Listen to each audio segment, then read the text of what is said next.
We're here to bring a new type of news show. New insights, new styles, and new topics every day. We are News Generation. Bringing news just for you. It's Thursday, July 9th here in Seoul. I'm Isujin, and this is News Generation. Joining us today is Luan. Good to be here. Good to have you. And also Jun. Great to be here as well. And both are here to speak on behalf of people in their 20s and 30s. So we're heading towards the end of the work week when even the smallest rewards start to feel well-earned and every little purchase somehow feels more justified than it did earlier during the week. And that naturally leads us to how we spend when it's just for ourselves. So, what's been your most satisfying purchase recently, and what's one expense you could never give up? Is what I want to start with. Luan, do you want to go first? I have two items that I bought recently and I really love. It's first a phone after I decided to buy a new one after 6 years. That's amazing. The fact you had a phone for 6 years. I am so happy. Well deserved. Secondly, these days I am obsessed with a video game and I bought 3 little game character figurines that I exposed on my bookshelf at home. I just wanted to buy one at first, but they were so cute and I love all the characters, so I couldn't resist and bought 3. I'm glad you have them on display. What? Yeah, I'm glad you had them on display. Thank you. Again, I'm really happy with that. But being a student, I should have not because I don't have that much money. But there is one expense I cannot give up, and it's my music app subscription. Even though it is not the cheapest one, I cannot think of changing to another app or giving it up because music is my life. Fair enough. Especially if you're a student. Yeah. You can't live without music, I need that again. What about you, Jun? Well, the most satisfying purchase that I've recently made is a color printer.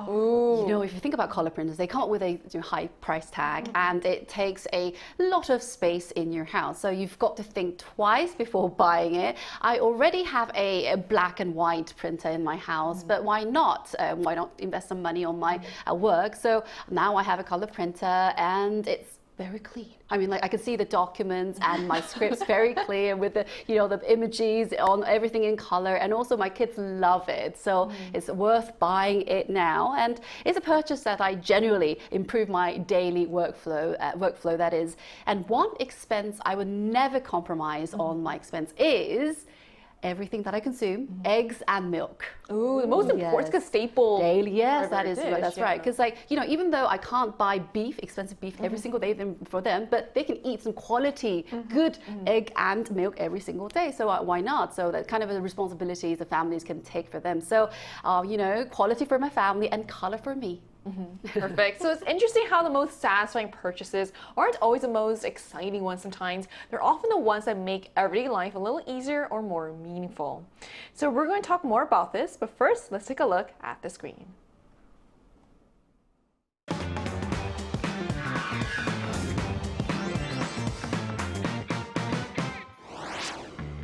With social media and short-form videos reshaping how we experience content, our appetite for quick instant highs is growing faster than ever. At the same time, as tighter budgets squeeze everyday spending, young people are increasingly looking for ways to chase that same sense of excitement while optimizing both time and money. Today on News Generation, we take a closer look at the rise of sites designed to give you quick bursts of stimulation among young Koreans, why these virtual experiences are proving so satisfying, and how a new consumption culture is emerging, one that prioritizes saving time over spending money. Just as we saw in a video, getting that little rush of excitement no longer has to come from actually buying something. For many young people, the experience itself has become the reward. And that shift is giving rise to some surprisingly creative online trends. So, what exactly are these dopamine sites that are going viral that everyone is talking about these days, Jian? Well, they are websites that let people experience, they can buy food, they can order food without actually purchasing it. Oh, that's interesting. It is indeed. According to CNN, a website that lets users go through the experience of ordering food without actual delivering it has gone viral. It gives people the thrill of shopping or ordering food without the financial guilt or the extra calories. Users can browse the menu like this, add items to their cart, and even click the checkout button. However, Instead of placing the order, the site automatically cancels it and shows how much money, how many calories you have saved. In other words, it gives people the satisfaction of ordering food. Some sites even offer imaginary products such as invisibility clogs and negative calorie fried foods. And it's kind of a clever way to consume your money, but not actually consuming it. It satisfies an impulse buying while encouraging self-control at the same time. And in fact, I tried it once. And to be honest with you, when I want to diet, I send some emojis, food emojis to my friend in order to, cope with my cravings. And this actually has the same feeling. I'm not sure about others, but it gave me a similar feeling at this time. So it may not actually replace the real thing that you want to experience, but it definitely helped curb my appetite for a while. So it's probably the healthiest takeaway I have ever experienced. So I've tried the ones that we showed in the footage there as well. And it's so nice to get that pent-up frustration of being able just to put everything in my cart, the most unhealthiest food items. Without worrying about the calories and the money. Or the money. Yes. Exactly. I need to try it. I highly recommend it. So it's fascinating that people are enjoying the shopping journey without expecting anything physical to actually arrive. And it really shows how the experience itself can matter more than the product. It's not just shopping that's getting this virtual makeover. So what are some other virtual experiences that are catching on with young people these days? There's another great example, which is the virtual smoke break websites. What I find interesting is that it's not really about smoking. It's about recreating the feeling of taking a short break with other people. Wow, there's puffs coming up on the screen. Yeah, users can see who else is online and leave anonymous messages like, I'm getting through another day, or I want to go home. Even though they are complete strangers, it creates a small sense of connection. And I think a lot of young people can relate to that. Sometimes you don't necessarily want a long conversation with your friends. You just want to know that someone else is going through the same thing. Even a small moment of shared experience can make you feel a little less alone. That's why these kinds of virtual experiences are becoming more popular. They are not just replacing real-life activities, they are recreating the feeling of taking a break, connecting with others, and finding a little comfort without the pressure of a real-life interaction. Right, so it's recreating not just a habit, but the ritual and even the social aspect of taking a break. And that raises an interesting question about what people are really looking for these days. So then why are these virtual experiences feeling so satisfying for young consumers, Gian? Well, I reckon it's because virtual experiences are becoming more realistic and you can emotionally engage in it as well. Social media has already made people comfortable enjoying other people's experiences. Yes, we have travel vlogs, food vlogs, mukbang in Korean, and product reviews. And people get vicarious satisfaction from watching those clips, like feeling satisfied through other people's experiences. And now people can create that excitement by themselves. How? We have technology, Technology allows them to enjoy the feeling of shopping or ordering without actually buying it, owning it, or consuming something. So in a world where, the time, money, and attention are all limited, virtual experiences, as Luan mentioned, offer instant gratification, pleasure, or satisfaction with virtually no cost or commitment. That's quite appealing to younger generations who value convenience and flexibility. So perhaps the happiest shopping bag is the empty one. So I think that's a really good connection that you made about how, we used to watch mukbang, and this is kind of like an evolution of that. It has evolved from that to people actually participating themselves in this.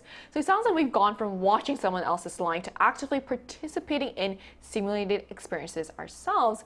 And perhaps that says something about what people value most in the experience. So what is it about these virtual experiences that make them feel so rewarding, Long? I think it's because people get to enjoy the exciting part without the downside of it. Like browsing projects, filling up your cart, or imagining what you would buy can already be fun. But with these websites, there is no pressure to actually spend money or worry about regretting an impulse purchase. I think every one of us already did. Can you relate to that? Yeah. In fact, anticipation is a big part of the experience. Sometimes looking forward to something can be just as enjoyable as actually having it. These websites let people experience that excitement in a fun and completely risk-free way. And for example, I love decorating houses in The Sims. Like, it's a life experience game, and I know I don't actually like own that beautiful house and those like expensive furniture pieces, but I still really enjoy designing the space and imagining what it would be like to live there. For me, the creative process is already rewarding, even if it only exists in a virtual world. Right, I'm sure a lot of people can relate to that. So the excitement isn't necessarily in owning something, it's in the anticipation and the process itself without any of the financial consequences. And it also seems to reflect a much broader shift in how young people are choosing to spend, and it has actually given rise to a new trend here in Korea. There's like a term that's going viral. So what is the Yono trend, and why is it resonating so much with young consumers right here in Korea? Yono, you need only one product or something, one food. So this mindset actually reflects a broader shift in consumer priorities, what you value most. Instead of buying more and more items, people are becoming much more selective, smarter, and paying more attention about what they actually buy. So they're asking, do I really need one, when they add them in the cart, rather than will this impress other people? So in fact, according to a survey, this was conducted in 2025, it's Consumer Trend Survey. They had a survey with 2,000 people. 89.7% said they prefer practical purchases that satisfy their own needs, their wishes, rather than purchases made to show off, to show to other people. Then what's behind this shift? Well, economic uncertainty. This has certainly accelerated this trend as living costs continue to rise every single day. Consumers are placing greater value on practicality, durability, and affordability at the same time. So that's why second-hand platforms and group buying on social media, also budget retailers, are becoming increasingly popular among MZ. This trend is also reflected on Daiso strong sales. I'm sure you have used this once in your life. Well, the popular discount retail store, this chain, saw its sales rise by 30% compared with the same month last year. So maybe the smartest purchase is the one you don't actually make. Right. So it seems young consumers are redefining value, not by spending more, but by making every purchase feel more intentional. And that mindset is beginning to reshape not only what people buy, but also how they seek enjoyment in the first place. So to get also a broader perspective on this, we're going to be joined by an international college student who's made saving money a part of her everyday life.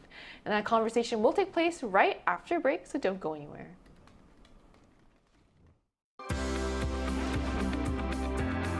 NewsGen wants to hear from you. Go to YouTube and search out channel Arirang News. Click Posts and cast your vote in the poll. Make a new type of news with us.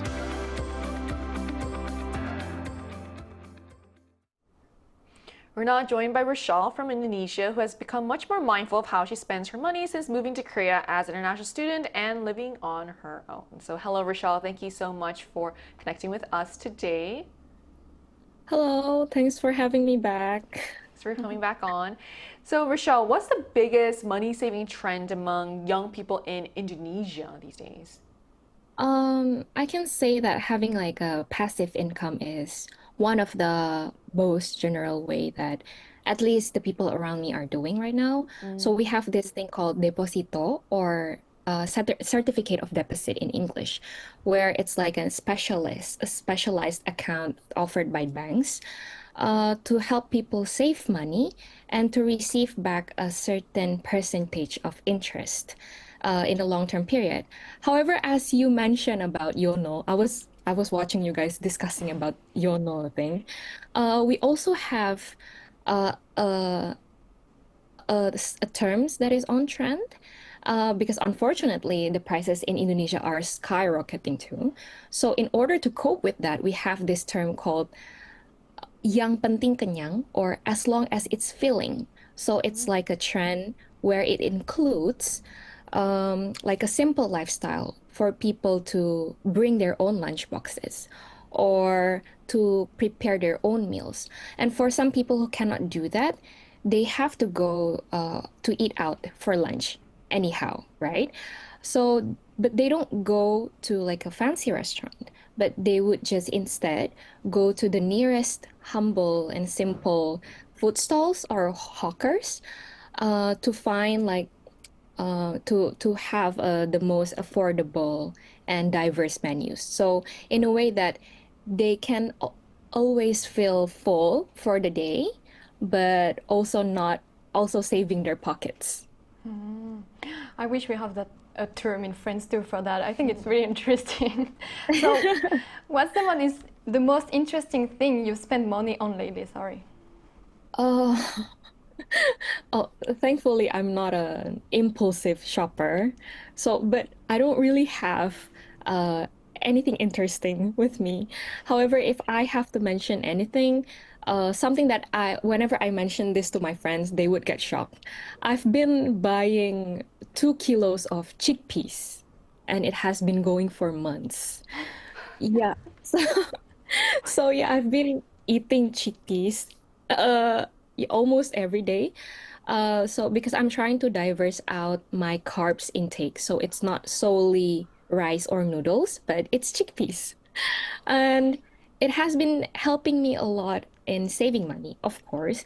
Not only it's of course it is healthier, but then it can be a meal substitute, but I can save money because it helps me to stop snacking. So I can just snack on chickpeas. Wow, Risha, I'm going to try the chickpeas next time then. Well, I'm going to ask you another personal question. If you had to choose, would you rather save your time or save your money? Uh, yeah, personally, I feel like it goes side by side. Because both money and time are worth spending for in some situations. However, if I can say anything, as a media student myself, for example, I have to edit my projects.